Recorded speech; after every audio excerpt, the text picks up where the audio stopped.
started. Good evening, everybody. Thanks for coming. Just a quick note, the meeting's being recorded by Matt in the back, just as a heads up. And a quick round of introductions. I'm Captain Ken Fong. I'm the commander of District 1, covering the North End area. Sergeant Jimmy Chen on the community service side, covering Richard Grealish from South University, covering community affairs. Chuck Wilson, the detective commander. David Marks from the North End Waterfront Neighborhood Council. I'm also the Council's Public Safety Committee Chair. That's right, the committee is one person. All right, so if everybody should have 2 pages going around. One is for crime statistics, the other one is for arrests that were made during the month of September. If you don't have a copy, we have a copy. We have a setup here for you.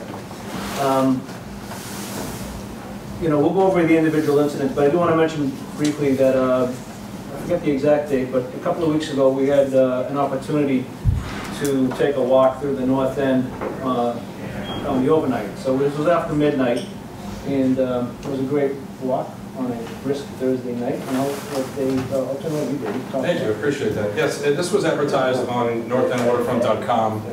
Matt Conti, of course, founder and editor of the website, was very kind to publish something that I sent him a couple weeks ago, announcing it about a week in advance. The purpose of the walk was multifold, as you can imagine. Number one, it was being that we have a captain and a sergeant that just came into Area A1 or came back into Area A1, basically, in the last 6 months, let's say March or April. It's an opportunity to kind of start over and basically introduce themselves to the neighborhood via local businesses, managers of local businesses, owners, walk around, increase police presence, forging good ties with the business and residential community, not necessarily in that order, I'm just listing both. And that's something that in the last few years that I've been involved with public safety, I don't believe we ever did before. But the past is the past, we're moving forward. I think it was a great idea. There were some comments online that mentioned, of course it was a quiet night. Everyone knew about the walk around. I'd like to address that momentarily or briefly. Number one, I completely disagree with that. As much as it was publicized, once again, by Matt Conti's graciousness and putting it on his website, I don't believe that that night in particular was a quiet night for that reason. I think it was a quiet night simply because, as we all know, when it's chilly out or any type of inclement weather, the amount of crime pretty much goes down. And that's not just in the North End, that's in a lot of places, whether it's Boston or anywhere else. That just tends to be how it goes. The police can back that up. And of course there was another comment, secondly, that said, oh, that's fine, but why don't you walk around on Friday or Saturday night when stuff really happens? Well, a week earlier I had something posted on northendwaterfront.com saying that we have this upcoming Thursday night walkthrough, but we're also going to schedule one on a Friday or Saturday night. And I said Friday or Saturday because it depends on the police's schedule, basically. So the plan is, ideally speaking, to schedule a Saturday night walkthrough. Hopefully sometime this calendar month we'll figure it out. We walked around from about midnight to about 20 after 1 in the morning. We talked to Boba's Bakery. We talked to the nighttime staff at Cafe Pompeii. So the same type of late night establishments that the captain and I had stopped by on a Tuesday, early evening on a Tuesday, about 3 or 4 weeks prior to the late night walkthrough. In a nutshell, things were pretty quiet. We were all part of the walkthrough, including Rich Grealish was doing the rounds, with the late night car that goes around on Thursdays or Fridays and Saturdays in particular. It was a chilly night. We went through the Gassy. We were looking at signage. Of course, there are some areas that are not as well lit as I think they could be. Just walking around with the flashlights, just seeing if there's any paraphernalia on the ground, that type of thing, which unfortunately does happen in the Gassy. So we personally didn't encounter any riffraff face to face. But that doesn't mean that none of it was necessarily happening, but it did happen to be a quiet night. But the bottom line is we're trying to increase visibility, forge those community ties with residents and business owners and business employees alike. And in my opinion, that can only be a good thing. What bad can come out of that? So I did want to just address the 2 negative comments that I had read online about that. Like I said, we are going to do another one. And it was a great walk because Nicole Leo was with us. Mayor's Office of Neighborhood Services, thank you again. The late night officer, Jenna, that works the overnight shift, she was with us. And like I said, we did run into Rich Creelish in the late night party car through Suffolk University. So there were a lot of police on Hanover Street and where we were walking around. We were all together on a quiet night. I think some people that were walking by kind of did a double take. They were probably a little surprised, but there was nothing to worry about. We were just doing what we were doing. I don't really know if I have anything to add to that at this time, but the captain did let me know. He said if there's anyone else that you can think of that would like to or should be part of the walk, please let them know. So that was another reason why I sent it to Matt's northendwaterfront.com website. And I thought it was successful, and if we can do that, you know, every once in a while, starting with the next one that we will do hopefully on a Saturday. And if it can't be Saturday, we'll do it Friday. It's still the weekend. Sure. So far we've done two. We did an early Tuesday evening one about a month ago from about 5 o'clock to about 6:20. Then we did this one on a Thursday night from midnight to about 1:20 a.m. And now the goal was to do a Saturday one next. And if we can't do Saturday, we'll do it Friday. Yes, 1:30 a.m. I'm just thinking. 1:50 It's past Nicole's bedtime. Yeah. I headed home at 1:20. Nicole was tired. Does anyone have any particular questions or comments about the two walks that we've had and the fact that we would like to have a third one and continue? Does anyone disagree? Does anyone think it's a good thing, or maybe some changes should be made? And we're certainly welcome to hear anything that anyone has to say. 2 to 4. Sorry? About 2 to 4. 2 to 4, and within which to do the walk. That's we can discuss that. Yeah. My guess is, you know, for the Friday and/or Saturday night walk, we would probably start once again at Yeah, we least start midnight. later. Yeah. We wouldn't start at 10. We wouldn't just go from 10 to 11, because that we would be missing out on, you know, that period where incidents do tend to happen. No, I think it's good. After midnight is probably a better time. So, Now, what would be the policy if you were to stumble upon homeless people sleeping in the clubs and so forth, which they do time and again? You know, how would you react to that? Generally, it depends on what type of property it is, if it's private property, if it's city property, or if it's, depends on whose property is, whether or not it's posted, and kind of what's going on. And we usually do remove the homeless people that are sleeping in the area if they're on someone's property. So, yeah, did you have a question? No, I was just wondering, on that subject, do you call EMTs to do it, or do you do it yourself? I mean, it depends if they're just What's sleeping, but if the they're process? in need of medical assistance, then definitely we would call the EMTs. But if they're just people that are just kind of loitering around or hanging around or just taking a nap or whatever, we'll usually. So, but we do not encounter any homeless individuals anywhere. We've covered quite a bit of ground. I guess I'd just like to register my comment of support. Great idea, well done, thank you, and I would ignore the negative comments. Well, you know, we wanted to do it, we did it kind of soon because with the turnover with the new tenants on September 1st and the new students coming in, we wanted to get out there and get in front of it in case there were any places that were going to be problematic. So we just wanted to get a sense of it first. And Officer Cullity, who's the regular overnight officer, she couldn't be here tonight because she's away, she's out of state on vacation. But she was available, she was with us that night. And Matt was also with us, and Officer Teddy Boyle was also with us. And by the way, Teddy couldn't make it tonight. He had a dentist situation, so he wasn't able to make it. He sent his regrets. But, you know, it was, overall it was great. Now, you know, my hope is that we would have seen some problems and, you know, that we could have kind of addressed them right away. But, I mean, it was fine. And so we'll do this again, and hopefully, you know, we can see what happens. But are there any particular locations? I mean, obviously Bova's, Cafe Pompeii, some of the other side streets. Any other locations that you have concerns about or anything that you want us to take a look at? especially on a Friday and/or Friday, Saturday when night. we want to do the next one. Were you talking about Parmenter Street before the meeting began? When I walked in, I thought I heard you say Parmenter. People always mention Endicott. I think the addresses are somewhere in the 170s. North Square. I mean, anybody know about North Square? I mean, that's. Or do you think of it? Or actually maybe even on Prince Street, or? Just, I mean, 2 and 4 is really. It's really bad, it's really cool. You know, when the clubs went out. Yep. Yeah, it's It's not particular, like you're saying, it's Dover's particular, it's just that if someone goes in and buys something, they leave. If they don't leave, you just gotta get the people out of there. We're only selling something that you go in and buy something, but there's a lot of, they just stay out there and scream and make a lot of noise, but it has nothing to do with, like say, that place in particular that they're causing. I mean, they want to buy something, you sell it to them, it's not your, problem, they go out.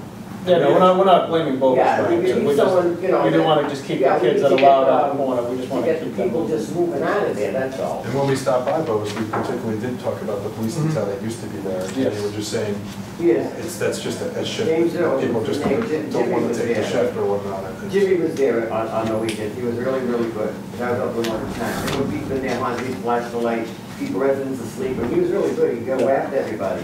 Keep moving, keep moving. Absolutely. Just to make a general comment, I live at Fulton Court and on Fulton Street, and we have an upper and lower garage, and occasionally, maybe once every 3 months, something happens to the gates. We can't get them closed at night. You can't call a service to come in then, so they may be open. But we've never had an incident with anybody coming in or out, which is good on our part. So whatever, you're watching that part of the street very well. It's well lit also, so it's not like you're gonna find people lurking around and you can't see them. But if you see the gates open type of thing, that may be just what's going on. Gotcha. You know those signs that I believe I saw one of these signs in front of at least one North End business, and certainly in other parts of the city. And they just kind of key the residents and other people walking around and hanging out, try to keep the noise level down. Is that something that the police provides? Do they make those signs No, and distribute usually them? the Or businesses kind of. Businesses have to get What's the them. place on, off of Hanover Street, I saw one of those too, those were, Okay. they have nice sign.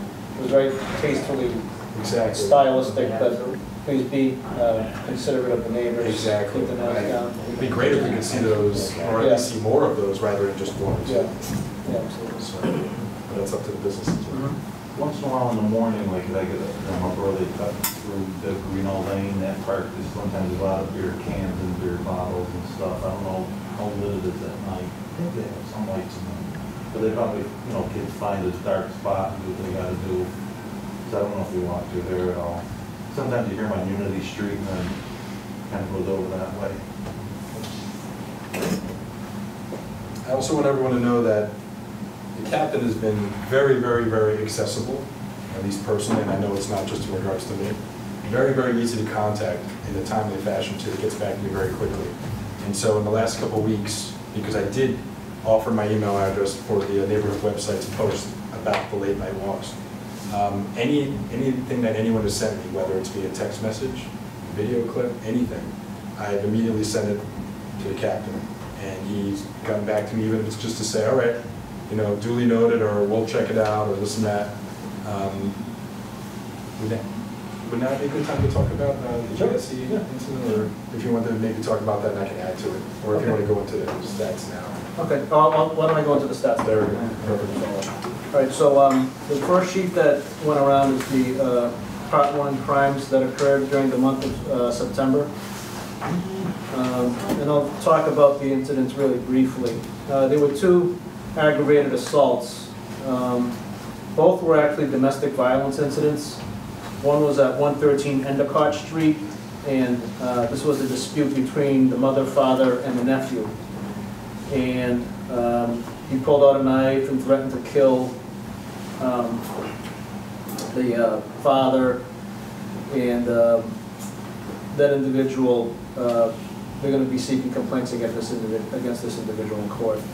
And on the second case was at 7 Jackson Ave, and this was a domestic dispute between a woman and her husband about infidelity, and a wooden spoon was used to threaten the victim, the woman, and to get out of the house. And that individual was arrested in that particular case. So those are just some domestic violence incidents, but they were aggravated, classified as aggravated assaults. And there was one break-in during this time period. That was over at 242 North Street on September 1st. And it happened sometime between 7 a.m. and 8 p.m. You want to talk about that? Sure, okay, sure.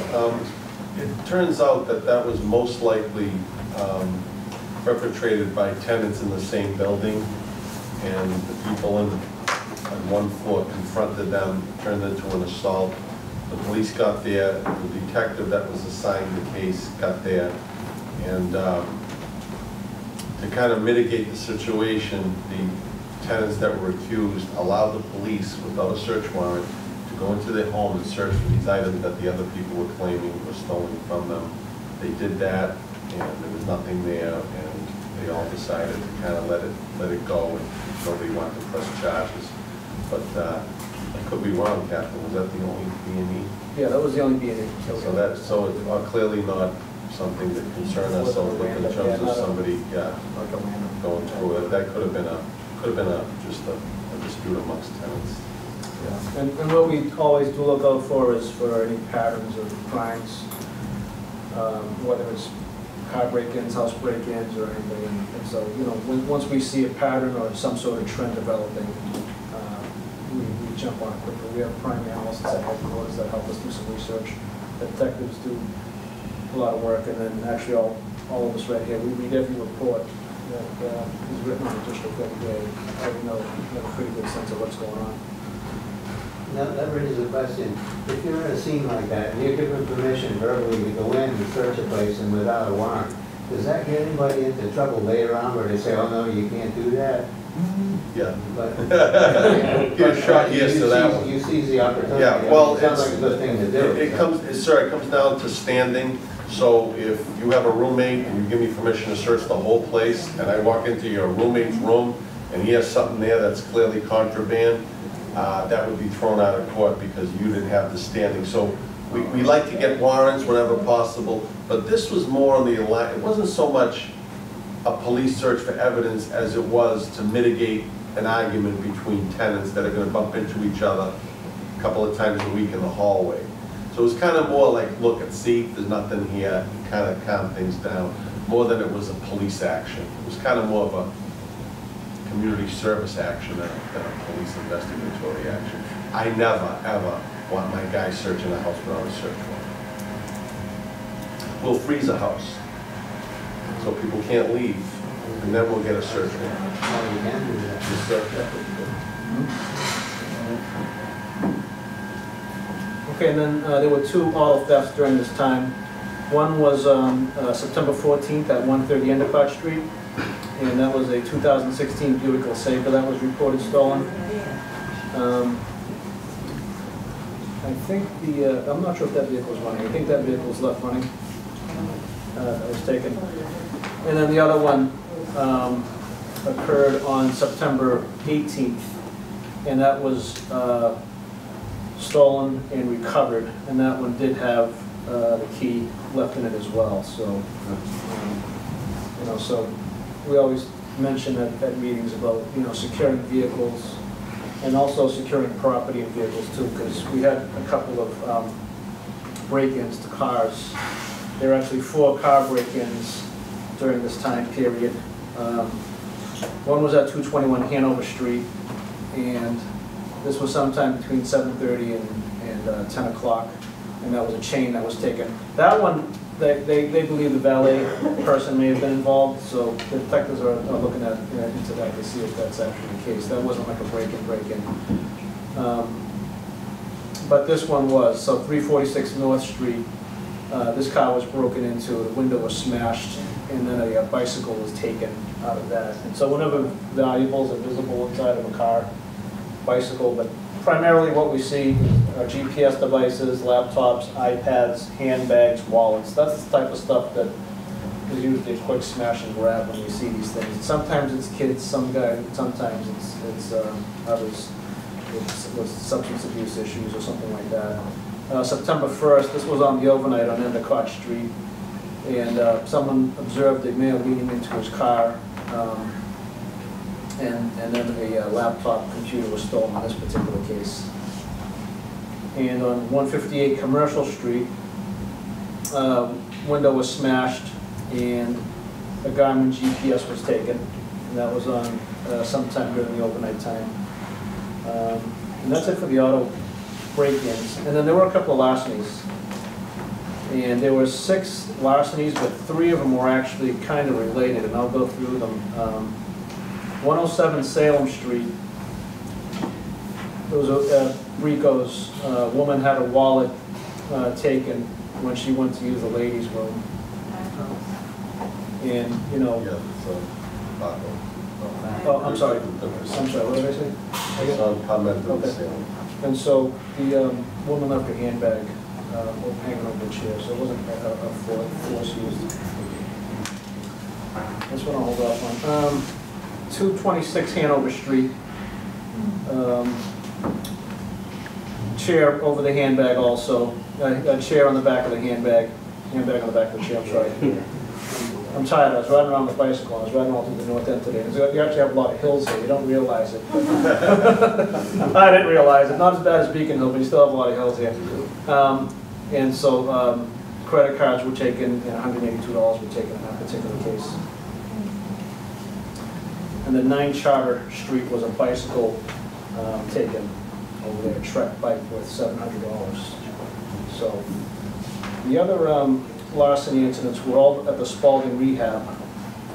The first one was on September 13th, and linen was taken, dirty linen, out of a hamper. And that happened around 11:30 at night. And then the second incident occurred around 10 o'clock at night, same place. 4 linens and blankets. And this individual was stopped, so you know, officers responded. We stopped the individual, and he was arrested for stealing linen, because actually this was the 3rd incident that we had for the linen thefts. And so I inquired with the officer why somebody would want to steal linen, particularly dirty linen, and he says that he sells it to some people that work in the restaurants, and they buy it and use it for whatever purpose, and I can't imagine that you get a lot of money for it. And at the rehab center, I mean, they're not treating linen as high security items, and you don't leave it unattended. I mean, you would think it's okay to leave dirty linen unattended, but so that was it for the crimes. And on the arrests, there was one drug arrest. That was at the CVS on Hanover Street, and officers received a call for 2 individuals sitting inside a black Ford Mustang, and the caller, who was from CVS, thought that they were going to get ready to rob the store. So the officers went there, approached the individuals. They had a pair of needle-nose pliers. There were no weapons. Turned out the operator had a expired license, so he was arrested for operating a car with an expired license. The car was running. And they had recovered a fairly large quantity of prescription drugs in the car. Gabapentin, which is an anti-seizure medicine, the clonazepam, Cipro, and then they had a knife. A knife was also found in the car too. The second individual was FIO'd and released. But that was actually, I was listening on the radio. I didn't respond to that call, but I heard on the radio, and the officers responded quickly and kind of surrounded those guys in case there was going to be a robbery at the store. And we didn't want to take it off on us, but we didn't want to get into the store either, so that actually worked out pretty well. And one other, for purposes of the crime stat arrest sheet, there was one larceny. That larceny was of the linens. The assault, dangerous weapon was the domestic violence incident. I just talked about the drug arrest, and then the 4 trespassing arrests. Those were the result of one incident.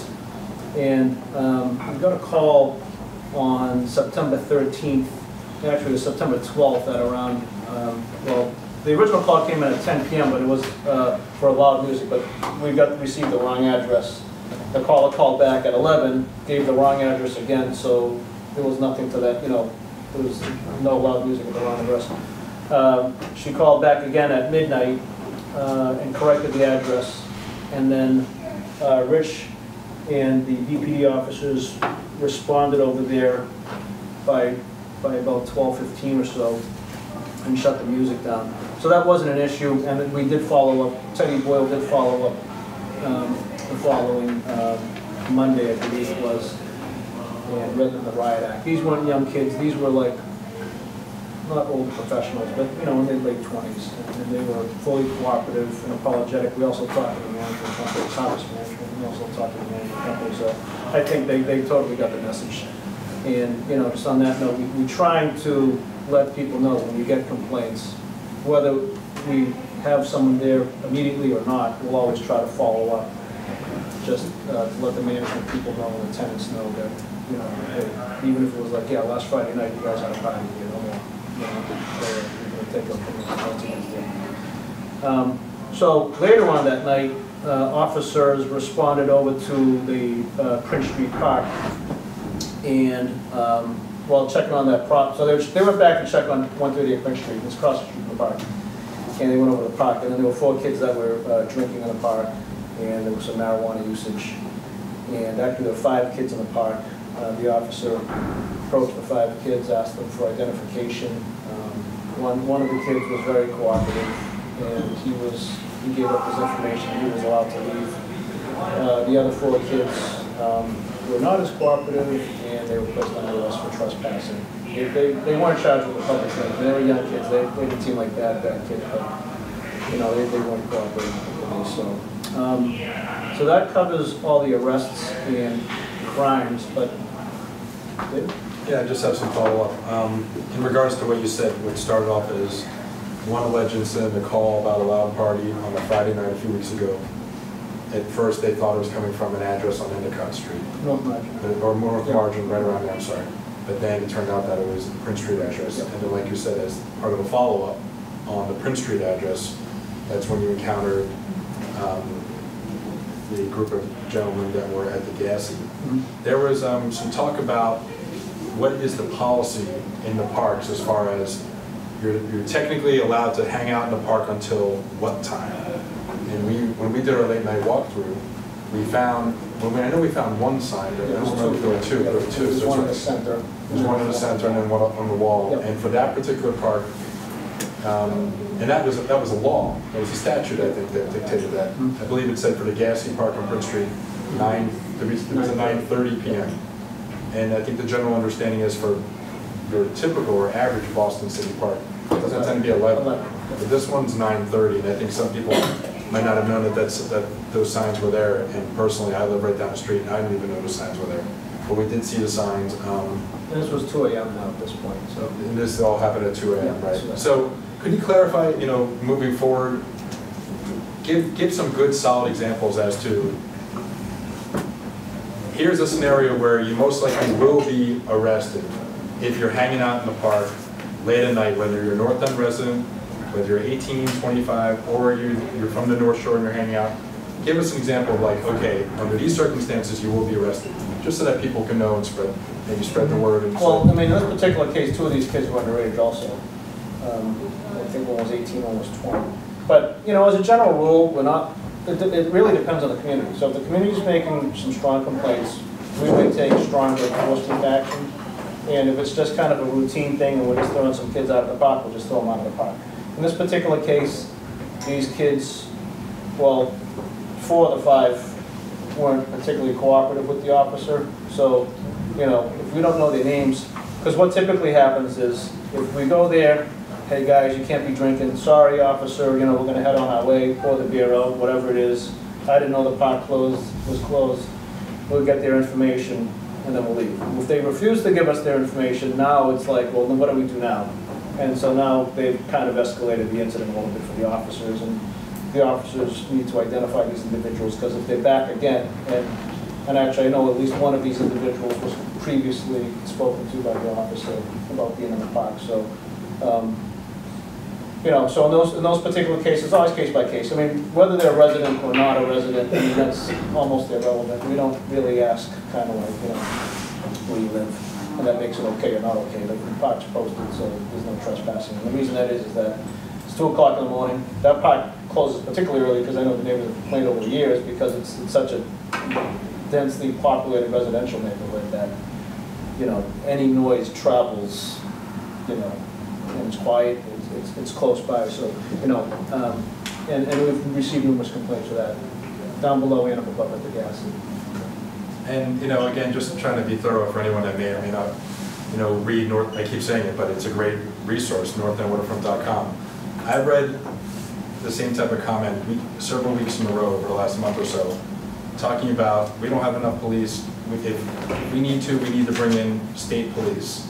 Could you please could you let neighborhood know, residents know how dire of a situation the crime situation in North End would have to be for that to even be somewhat possible to happen? Because that to me sounds like a jurisdictional issue and would take a lot for that to happen. The last town that brought in the state police was Chelsea.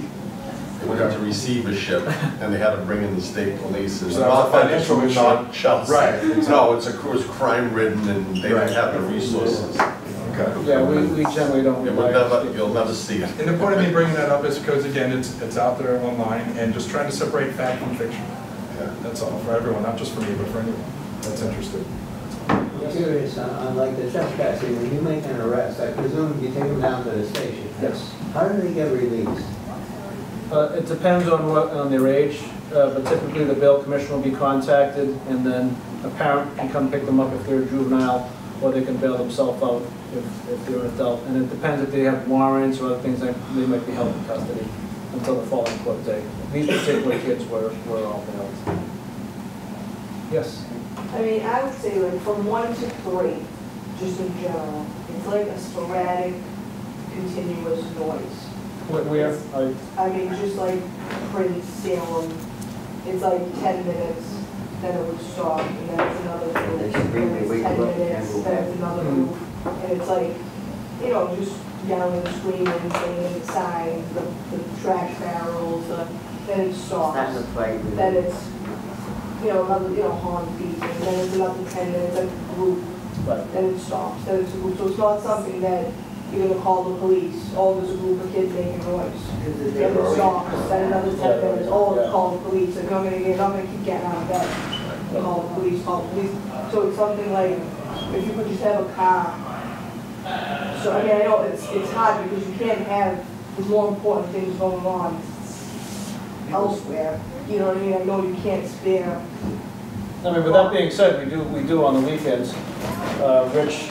Rich has the North End gang car, and he's here from midnight to about 4 o'clock, 3:30, 4 o'clock, with 2 police officers and a police supervisor, and then we have a walking beat officer, and then we have the regular district units here as well. So there's actually quite a bit of coverage here. There are a lot of people here. There's a couple thousand people on a weekend night going up and down Hanover Street, you know, enjoying the restaurants and the bakeries and everything else. But, you know, when we see the kids, we'll obviously say something to them, but, you know, I mean, short of having a cop on every corner up and down the street, it'd be very difficult to, you know, in that particular situation. But I mean, maybe with the cold weather coming, maybe it would be quiet.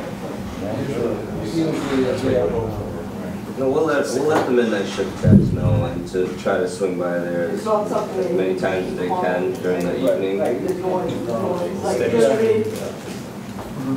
It's not, I live on Fulton Street, near but it's not, Gates, it's when the near cops Tony get out. Gates. Yeah, well, there was a natural, you know, from Faneuil Hall, Right. straight up Richmond Street Right. to wherever they're going. So they went right by Fulton. And you're right, there'd be the noise. By the time you went to your window, they were already gone, and then 10 minutes later, somebody totally different. It's not like this group of kids that hang on this corner is loud. You don't, you know, you're dealing with, you fight with someone new every 15 minutes, and it's frustrating. These same people, you know, you would dream of, you know, they would dream screaming. Oh, yeah, they want to kill someone. Yeah, exactly. As far as the late night noise issues, you know, on a Friday and or Saturday night in particular, really any time of year, kind of unrelated to Victor, if you'd like to jump in at some point, TIAS. Now TIAS is at, you know, kind of like a far boundary line as far as like outer or the outskirts, so to speak, of the North End waterfront area, and then everything else beyond that. But a lot of people, I think it's safe to say, a lot of people that live in a neighborhood, you know, 20s, 30s or whatnot, age-wise, hang out at TIAS. There seems to be a pretty decent level of noise that's generated from TIAS, even though we are, what, 300 feet away or whatnot, if I'm not mistaken. But TIAS was seeking to They were looking to change their establishment. Victor, what exactly were they seeking again recently that was voted on at Tiers? Were they looking to add? Well, they were looking to add a roof deck over the existing tiers. And there is, as you know, a jurisdictional issue. Right. The Wharf District Council says, and I guess the city has agreed, that Tiers is in their district, but the Wharf District Council is not a residents organization. And on that, and they don't, if they were a residents organization, they wouldn't hear noise on that side of the Marriott anyway. The other side of the Marriott, where Tiers is where North End waterfront people hear noise. So they were seeking, yeah. But just so it's clear, when they came up to the zoning board 2 weeks ago, we did ask them to come to the neighborhood groups as a courtesy that not to vote. So they are planning on coming. I don't know if they're coming this month or when they're coming, but I know that that was part of our requirement, that they'll come from here on out, not for a vote, for a courtesy to let the neighbors know what's going on, because Ford and Phil were both there. So Yes. just so you have all. They are on our neighborhood council's agenda for this Monday, but here's the key thing is, a joint letter and a great moment of cooperation and collaboration between the North End Waterfront Residents Association and the North End Waterfront Neighborhood Council that I happen to serve on. Joint letter was written to the commission, basically, or the ZBA, or the licensing Zoning commission. Board of Appeals. ZBA, right, Zoning Board of Appeals, thank you. Asking them to defer to vote so that they could come to the neighborhood and talk to us about it. And they declined our request, our joint request to defer to vote, and they went ahead and voted anyway. So in case anyone's wondering, well, wait, if everything is all done and they voted, why are they still going to be on our council's agenda this Monday night? And it will be because we asked them to come as Exactly. a courtesy, so Just so regardless if people know. it didn't go forward, even if the case had been deferred and hadn't gone forward, when they come to the neighborhood, it wouldn't be voted on. Exactly. So it would just be Right. a courtesy to the neighborhood to come and provide information about the project. Exactly. So whether or not it did or didn't go forward, when they came here, they still have to go to the licensing board, they still are starting the process, they just got the approval to put a roof deck there. So they will be here, the neighborhood will have an opportunity to ask questions, and so. Thanks, Kevin, for doing that. But I just want to fill everyone in, because even though Tiers is not in the center of the North End, it's still an establishment that at least potentially affects our neighborhood. So, just want to- Any other questions or comments? On a different subject, Yeah. something we haven't touched, hazardous cargo trucks. I have seen 3 recently on Cross Street before 8 p.m. In fact, today or yesterday, I saw one or two in the afternoon. And two of them were J.P. Noonan, which is local, or at least southeastern Massachusetts. The other one was out of state.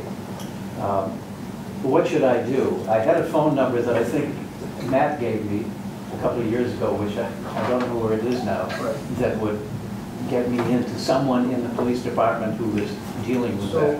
you can email that to myself or Sergeant Shin, and we'll send that to the Commercial Vehicle Enforcement Unit, which is our truck team, and they do all the vehicle inspections of, hazardous cargoes and commercial driver's licenses, and we deal with all that stuff. Okay, that's better than my calling directly to them? Yeah, you can send it to us and we'll get it right to them. You'll do it, okay. Yeah, we can. And what is the email address for them? James.chin And dot, Chin Jim, okay. at pd.boston.gov. PD.Boston. And mine is Kenneth.Fong, F-O-N-G, at pd.boston.gov. Okay.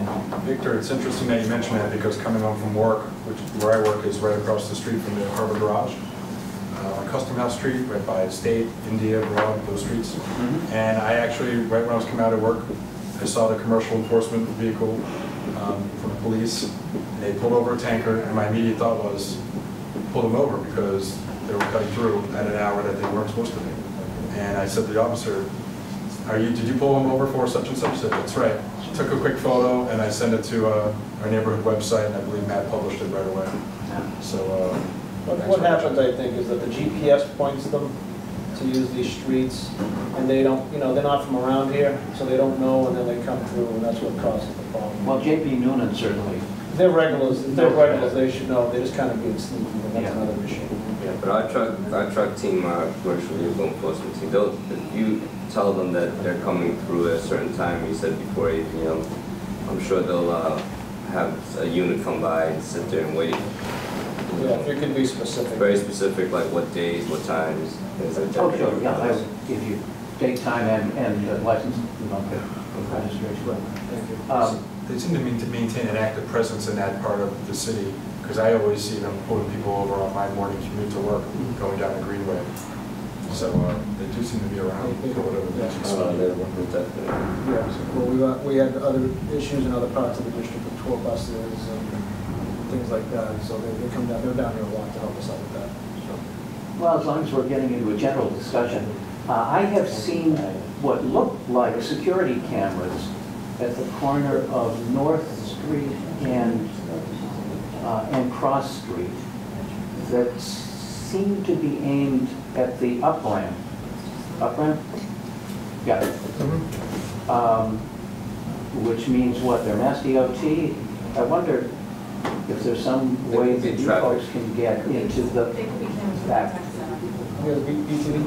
Yeah, look, they could be cameras that go to the tech center, so when there's traffic, they want. Yeah, they don't record, those cameras don't record. They just monitor traffic, they don't record. We control a fair amount of cameras that record.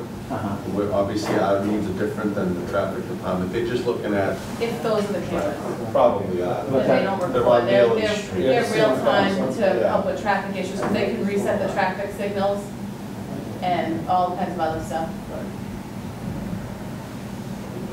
Okay. Any other comments or concerns?